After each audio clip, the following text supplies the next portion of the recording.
for the 22nd day in a row, gas prices are rising, and so are the calls to do something about it.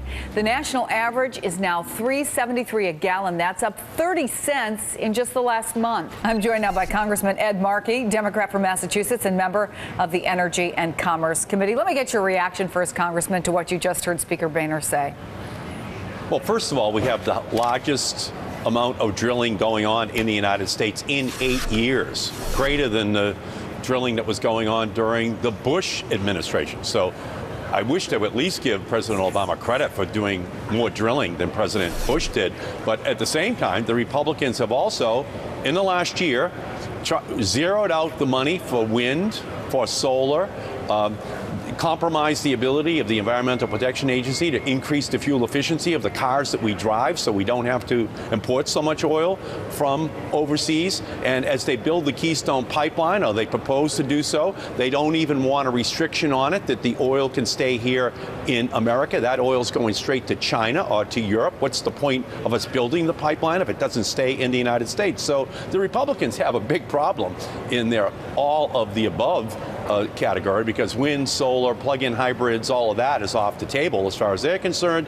And in terms of keeping the oil in America, they say don't do it at all. And when I suggest to deploy the Strategic Petroleum Reserve in order to keep the price of oil low, all the Republicans say, oh, you wouldn't want to do that. You want the free market to be able to control the price of oil, even though we know it's fear and greed which is driving the market price. Well, let me ask you about that proposal, because obviously Americans are hurting. I mean, these gas prices at this time of year, record for this time of year, and you can only expect it to get worse in the summer. How much would releasing some of that reserve oil help, and how quickly could we see the effects of it?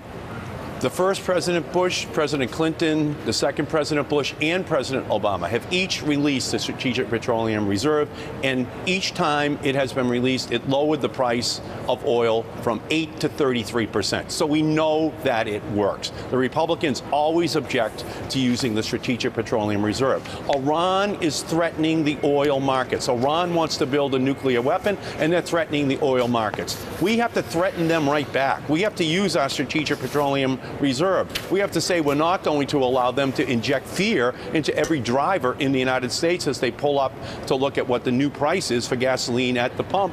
But the Republicans don't want to crack down on speculators. They don't want to crack down on Iran and make sure that we're using the Strategic Petroleum Reserve as the strategic weapon we have to keep the prices low. They actually have a stake in a higher price of gasoline because they think it's going to hurt the economy and as a result hurt President Obama. I think they're going to be taught a lesson before too much longer here out in the marketplace. I know you've got a news conference with Congressman Barney Frank, so we'll be watching for that later today. Congressman Markey, thanks so much for coming on.